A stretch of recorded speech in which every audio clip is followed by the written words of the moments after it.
वड़कम चेन्नई तमिल थलाइवास। चेन्नई की टीम पूरी तरह से है तैयार पीकेएल 11 के लिए। टीम कॉम्बिनेशंस में काफी फेरबदल हो चुके हैं और इस पर बात करेंगे हम खुल करके कि रेडिंग डिपार्टमेंट में, डिफेंस में, ऑलराउंडर्स में, कप्तानी में, कोचिंग में, पूरे सेटअप के बारे में कर बात करेंगे। मोस्ट इंपॉर्टेंटली कोचिंग का किस तरीके से आइडियोलॉजी चलने वाली उस पर बात करेंगे। और मेरे साथ मौजूद है आदिल, मैं हूं अंकित। नमस्कार, आप सभी का स्वागत है कबड्डी अड्डा में। चैनल को सब्सक्राइब करिए, अपना प्यार दीजिए, क्योंकि हमारी मेहनत आप दिन प्रतिदिन देखते जा रहे हैं। बहुत सारे स्पेशल प्लान जो लेकर के आएंगे हम आपके लिए। तो आदिल मौजूद है और अंकित और आदिल की जो जोड़ी है उसको आपने बहुत पसंद किया, जिस तरीके से प्यार दिया उसके लिए तहे दिल से शुक्रिया।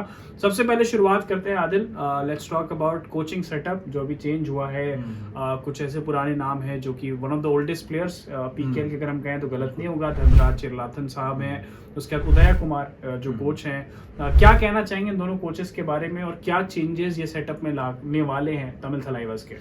सबसे पहले तो धर्मराज चिरलाथन के बारे में मैं बात करूंगा, क्योंकि वो मेन स्ट्रेटेजी कोच थे और उन्होंने जो बदलाव किए हैं ऑक्शन से पहले भी और ऑक्शन के दौरान भी काफ़ी सराहनीय है वो, क्योंकि वही जो थे वो मेन माइंड था उनका कि सचिन तंवर को खरीदना है। उसके पीछे सबसे बड़ा हाथ धर्मराज जी का था। और धर्मराज जी के बारे में आपको बता दूं कि पीकेएल के ओल्डेस्ट प्लेयर जिन्होंने खेला है वो धर्मराज जी ही हैं। और उन्होंने वो डिफेंस में काफ़ी ज़्यादा दिखाई देते थे। धर्मराज जी डिफेंस करते हुए नजर आते थे और इस बार तमिल थलाइवास हमेशा से उनका डिफेंस स्ट्रांग रहा है और इस बार उनके आने से डिफेंस और ज़्यादा स्ट्रांग हो जाएगा। उदय कुमार भी एक काफ़ी बेहतरीन कोच हैं और उनकी वो हेड कोच रहेंगे तमिल थलाइवास के। तो डेफिनेटली काफ़ी अच्छा सेटअप नज़र आ रहा है तमिल थलाइवास का। बिल्कुल नई कोचिंग सेटअप एक तरीके से तमिल थलाइवास के लिए। और नई सेटअप जब भी आती है तो नए थॉट प्रोसेस के साथ आती है, नए चेंजेस के साथ आती है और उन चेंजेस पर ही बात करने का वक्त आ चुका है। Let's talk about the rating, very important part in kabaddi. Rating में स्टार पावर तो देखने को मिलेगा आपको। सचिन तंवर को खरीदा है जो इस साल पीकेएल 11 के मोस्ट एक्सपेंसिव प्लेयर बन चुके हैं। 2.15 करोड़ में उनको खरीदा गया है। तो कमाल की उनकी बाई हुई है और उन पर प्रेशर भी होगा, थोड़ा उस पर बात करेंगे। और वो कितने अंडररेटेड थे पिछले कुछ सालों में उस पर भी बात करेंगे, उस पर अपना पॉइंट ऑफ व्यू मैं दूंगा और आदिल भी देंगे। और नरेंद्र कंडोला पर बात करते हैं। कंडोला लास्ट ईयर भी थलाइवास में ही थे। काफी उन्होंने इंपैक्टफुल परफॉर्मेंसेस रखी, हालांकि एज अ टीम जो थी वो परफॉर्मेंस अच्छी आई नहीं है। क्या कहेंगे आप स्टार डुओ के बारे में और बाकी रेडर्स के बारे में? सबसे पहले मैं नरेंद्र कंडोला के बारे में बात करूंगा। नरेंद्र कंडोला सीजन 9 में तमिल थलाइवास से जुड़े थे और जब तमिल थलाइवास ने पवन सहरावत को खरीदा था। पवन सहरावत अनफॉर्चुनेटली पहले मैच में ही चोट होने के कारण वो बाहर चले जाते हैं और उनका शू फिल इन, पवन सहरावत का शू फिल इन करते हैं वहां पे नरेंद्र कंडोला। और पूरे सीजन क्या कमाल की परफॉर्मेंस रहती है कंडोला की, लगातार बहुत अच्छा खेलते हैं। उसके बाद सीजन 10 में भी आते हैं, वो तमिल थलाइवास में रहते हैं। शुरुआत थोड़ा सा डगमगाता है उनका, 8-9 मैचेस थोड़े से वीक नजर आते हैं, उनकी स्पीड भी थोड़ी कम नजर आती है। लेकिन जैसे जैसे मैचेस बढ़ते हैं उनकी फॉर्म वापस नजर आती है और वो कमाल का प्रदर्शन करते हैं। 186 टोटल रेट पॉइंट्स वो लगाते हैं उसके बाद, जिसमें शायद मैं गलत नहीं हूं तो 11 सुपर 10 वो लगाते हैं नरेंद्र कंडोला। तो कमाल का परफॉर्मेंस रहता है और इस बार भी उनसे ऐसी ही उम्मीद होगी कि जैसा उन्होंने पिछले सीजन परफॉर्मेंस दिया था, सीजन 9 में दिया था, इस बार भी वैसा ही परफॉर्मेंस दे। सचिन तंवर की हम बात करें तो कमाल का खिलाड़ी है। उसको पहली बार, मुझे ऐसा पर्सनल फील होता है कि उसको पहली बार उसका वर्थ का प्राइस मिला है। उससे पहले तक वो पटना पायरेट्स में थे, ऑक्शन में आए और कमाल की उनको सबसे एक्सपेंसिव बाय वो बने 2.15 करोड़ रुपए में। तो उनको वर्थ था। पिछले सीजन उन्होंने 171 रेट पॉइंट्स लगाए थे पटना पायरेट्स के लिए और अपनी टीम को सेमीफाइनल तक लेके गए थे। सेमीफाइनल में भी हमने देखा था काफी अच्छा प्रदर्शन कर रहे थे, लेकिन उनको जो इंजरी थी थाई में, उस वजह से वो मैच से बाहर हो गए थे। सेमीफाइनल मैच में उनको बेंच करना पड़ा था, जिस वजह से टीम हार भी गई थी। अगर सचिन तंवर वहां पे खेलते होते तो शायद परिणाम कुछ और नजर आ सकता था वहां पे। तो सचिन तंवर के बारे में एक और चीज मैं बताना चाहूंगा, जैसा अंकित ने कहा कि उन पे प्रेशर होगा कि 2.15 करोड़ सबसे मोस्ट एक्सपेंसिव है, तो इसका प्रेशर हो सकता है। मैं इस पे कहूंगा अगर उनके ऊपर प्रेशर आया तो और ज्यादा अच्छा परफॉर्मेंस उनका निकल के आएगा। क्योंकि ये बात मैं इसलिए कह रहा हूं क्योंकि do or die red situation जो होती है उसमें कितना ज्यादा प्रेशर होता है रेडर्स पे, और वैसे में परफॉर्मेंस निकालना सचिन तंवर को अच्छी तरीके से आता है। Do or die raid points all seasons की अगर हम बात करें तो सबसे ऊपर सचिन तंवर है, 33 रेट पॉइंट्स है उनके डू और डाई के। तो आप समझ सकते हैं कि प्रेशर सिचुएशन में कैसा वो परफॉर्म करता है। तो डेफिनेटली सचिन तंवर अगर प्रेशर आया तो बहुत अच्छा परफॉर्मेंस और ज्यादा अच्छा परफॉर्मेंस उनका निकलेगा। करेंगे बिल्कुल। और तंवर के बारे में यही, जैसे डू और डाई की बात कर रहे थे और जैसे वो इंजर्ड हुए लास्ट एडिशन में और बहुत इंपॉर्टेंट मैच में इंजरी, आई थिंक वो परसिस्ट कर रहे थे, काफी टाइम से चल रही थी इंजरी और मेन मैच में बेसिकली इंजरी हुई और होते तो डेफिनेटली परिणाम कुछ अलग हो सकता था। और तंवर के बारे में हम दोनों बात भी कर रहे थे ऑफ द कैमरा की काफी अंडररेटेड प्लेयर है, माफ कीजिएगा, और उन पर कभी भी उस तरीके से ध्यान नहीं दिया गया। लेकिन इस बार जो उनको प्राइस मिला है 2.15 करोड़ का, वो थोड़ी उस चीज को वो डिजर्व करते हैं, तो क्रेडिट जाता है। हालांकि एक चीज अभी भी नहीं समझ में आई, जो हमने बाद में भी एनालिसिस करी थी, कि पटना पायरेट्स ने उनको रिलीज क्यों किया, क्योंकि ये समझ के थोड़ा बाहर था उनको भी और कृष्ण धुल को भी जो रिलीज किया उन्होंने। कहीं ना कहीं मुझे लगा ठीक है, पर्स वैल्यू एडजस्ट करना हो या जो भी रीजन हो, बट कहीं ना कहीं यहाँ पे एक बहुत बड़ी गलती हुई है पटना से, क्योंकि पटना की लाइनअप उतनी स्ट्रांग दिखती नहीं है। इसकी सचिन ने तो खुद ही इंटरव्यू में कहा था कि मैं अपनी माँ के कहने पे ऑक्शन में आया हूं, तो वो डेफिनेटली ऐसा मुझे लगता है कि वो डेफिनेटली वो रिटेन नहीं होना चाहते थे, इसीलिए वो रिटेन में ऑक्शन में आ पाए।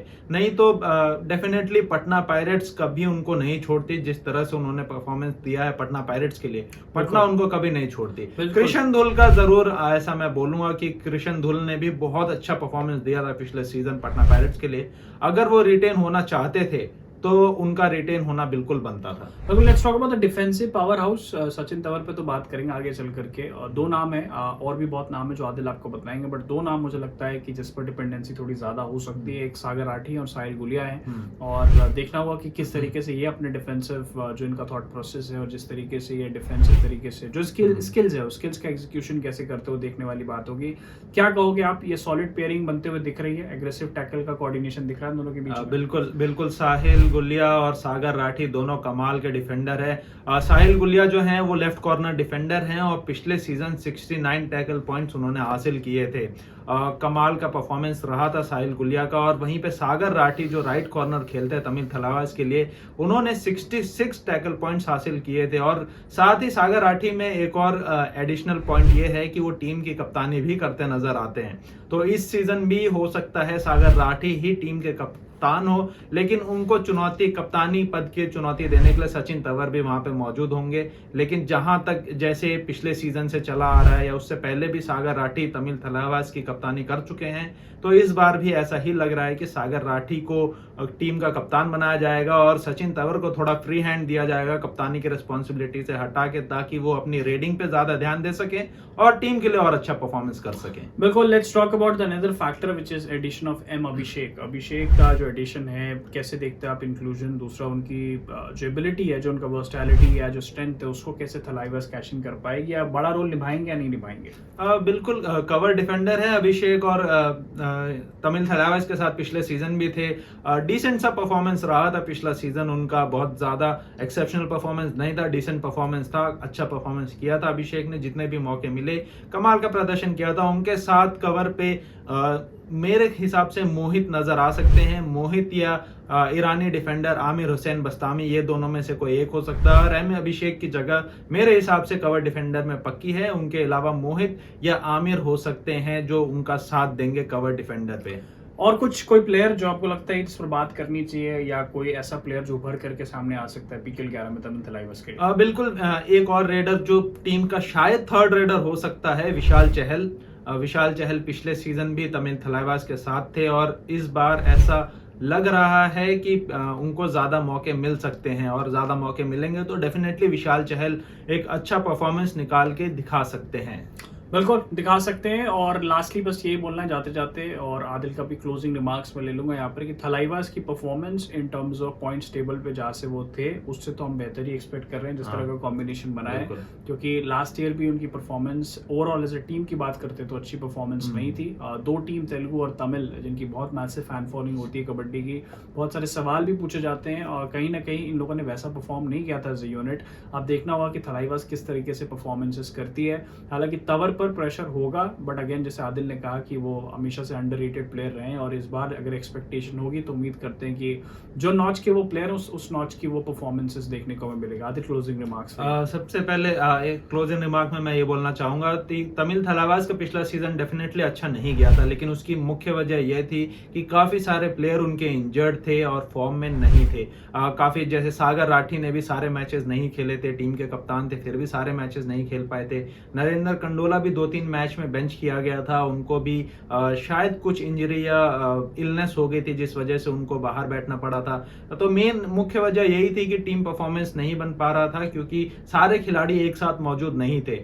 लेकिन इस बार सारे खिलाड़ी एक साथ मौजूद होंगे, जहां सचिन भी होंगे, नरेंद्र, सागर राठी, साहिल, सारे मिलकर एक अच्छा परफॉर्मेंस देंगे। तो उम्मीद ऐसी है कि इस बार तमिल थलाइवास प्लेऑफ के लिए जरूर क्वालिफाई कर सकती है। बिल्कुल, let's see what will be the future for Tamil Thalaivas in the upcoming edition of PKL 11। Let's hope for the best, देखते हैं क्या होने वाला है। हमने हमारी वीडियो अगर आपको पसंद आ रही है तो अपना प्यार दीजिएगा, कमेंट सेक्शन बताइएगा कुछ टीमें अब रह गई हैं, किस टीम का हम रिव्यू करें, यू मुंबा का करें या किसी और टीम को करें, बताइएगा। चैनल को सब्सक्राइब करिए, अपना प्यार दीजिए। Thank you for watching.